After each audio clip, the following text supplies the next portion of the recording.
Mr. President, I have watched for nearly 2 weeks the debate here on the Senate floor and as well on the House floor, and I've just become more and more frustrated, and my frustration is in part, and I say in large part, driven by the contrast to see what I see what's going on in my home state of Colorado. During the past several weeks, we've come together in the wake of biblical rains and beyond devastating flooding to begin the long process of rebuilding our state better and stronger. We in the West, and I think I could say we as Americans, are rugged cooperators. Sure, we're each strong individuals, and that's no bigger a point of view in the West. It's at the core of who we are, that we're strong as individuals. But we know we're best when we band together, despite any political or philosophical differences, to face our shared challenges. And I'm doing my level best to bring that spirit here to Washington, D.C., especially now in this time of shutdowns and ultimatums and ideology that doesn't make sense to the people I represent in Colorado. And I want to invite all my colleagues to come to Colorado and show them the collaboration that's occurring in these flood-ravaged communities like Jamestown and Lyons and Estes Park, Fort Morgan.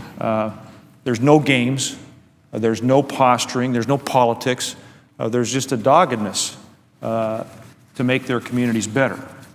And I would surely hope that the strength and the focus of Coloradans could be an inspiration to all of us here as we tackle what are very, very pressing policy issues. And on that note, I want to talk about one of my constituents, someone who I work for, Jeff. He's a federal employee, and he demonstrates the resilience to me of the people of Colorado. But his situation also typifies the worst of what this shutdown and this brinksmanship is doing to the real people, the good people of my state of Colorado. Jeff is a federal employee. He was trapped for 3 days in last month's flood. That flood cost him almost everything. He has very few possessions left. Once he was freed, he went immediately back to his day job. He was working for an agency that's integral to the flood disaster response. What happened? The government closed. So now he rents out an apartment. His home is inaccessible, literally, due to the flooding. He doesn't have a paycheck, and he's being told he's not essential and that he shouldn't come into work. There are a lot of reactions that I have to that. There are a lot of reactions that anybody that's paying attention would have to that. One of them is that that's one less pair of boots on the ground helping with the flood response efforts in Colorado. And look, Mr. President, to a certain extent, politics is about finding the right strategy to advocate for what you believe is right. But what's going on right now, Mr. President, it's shameful.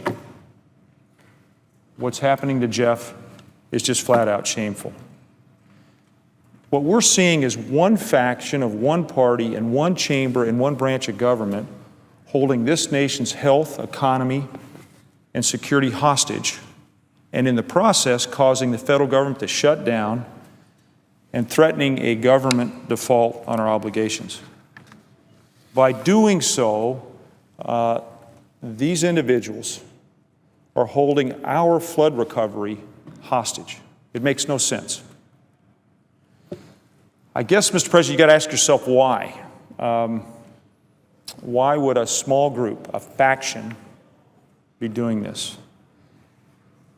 It strikes me that in part they're doing it because they're obsessed with undermining a law that's providing affordable health care to Americans, some for the first time in their lives, a law that's saving seniors hundreds of dollars a year on prescription drugs, and is leveling the playing field when it comes to providing health care and putting consumers back in charge of their own health care. Mr. President, Madam President, I want to make this clear. After having legally passed both houses of Congress, being affirmed by the Supreme Court, and then serving as a referendum in the just concluded campaign that overwhelmingly reelected President Obama, The Affordable Care Act is settled law. Let me say that again. The Affordable Care Act is settled law.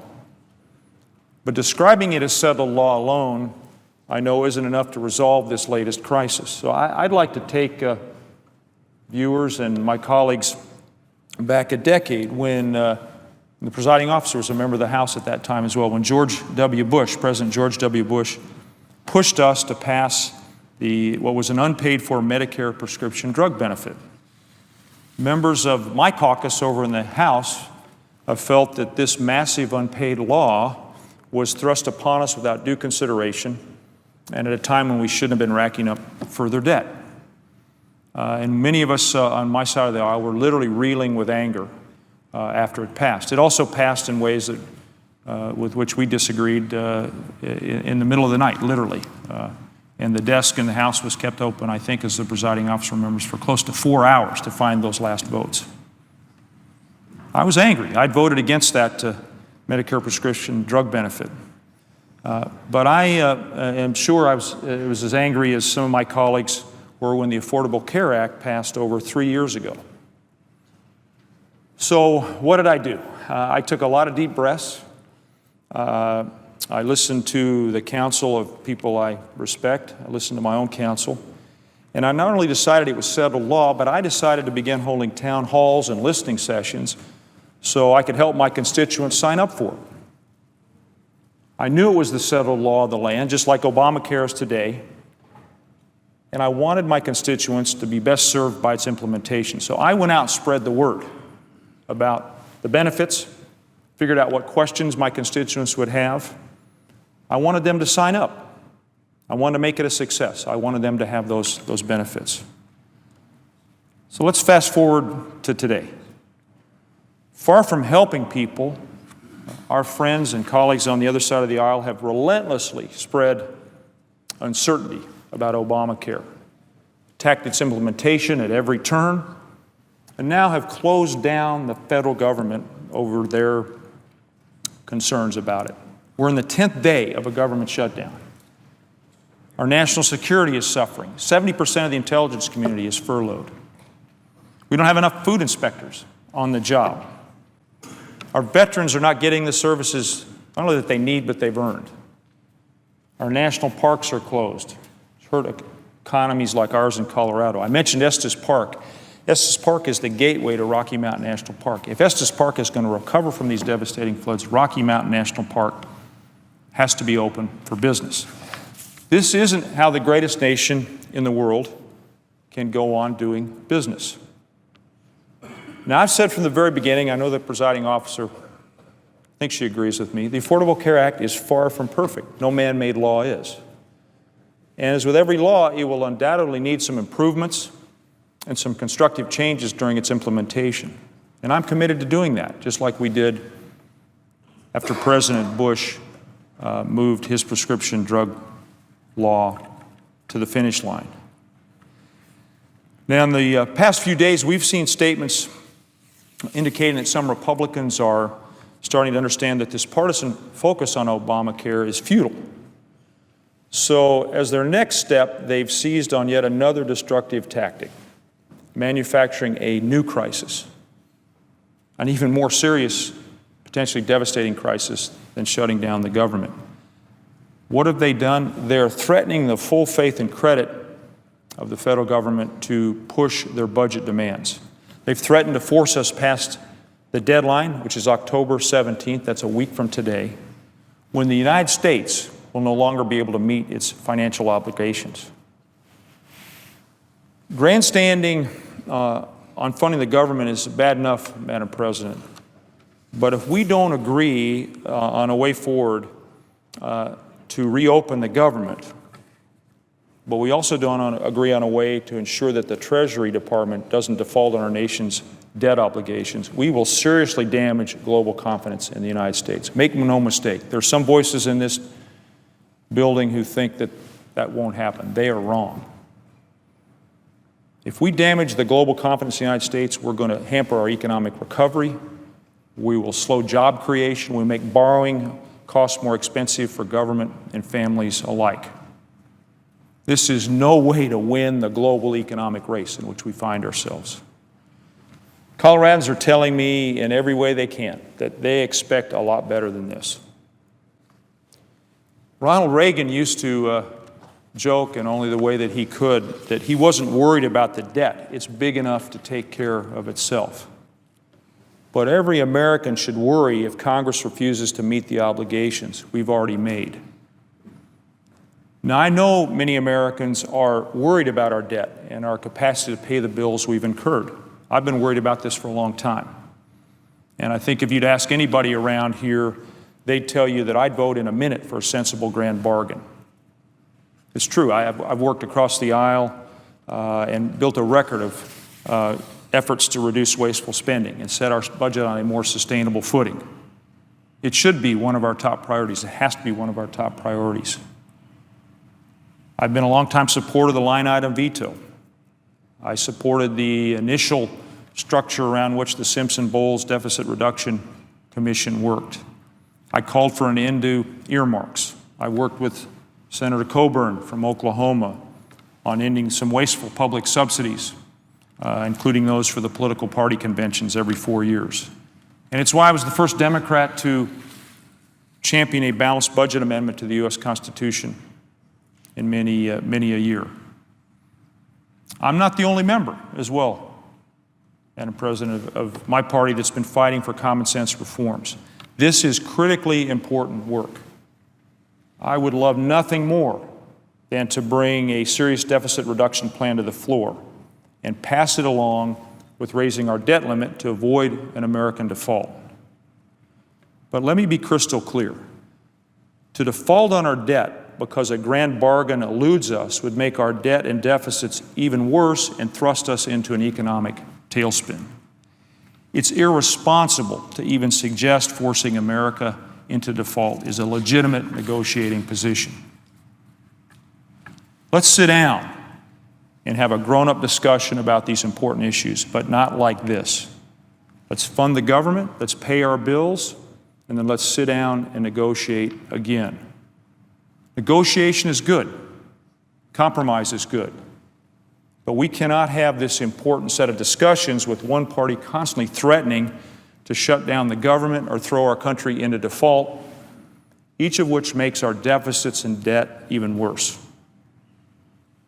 We've got literally centuries of examples of a Congress collaborating and working together, and we've done that for over 200 years.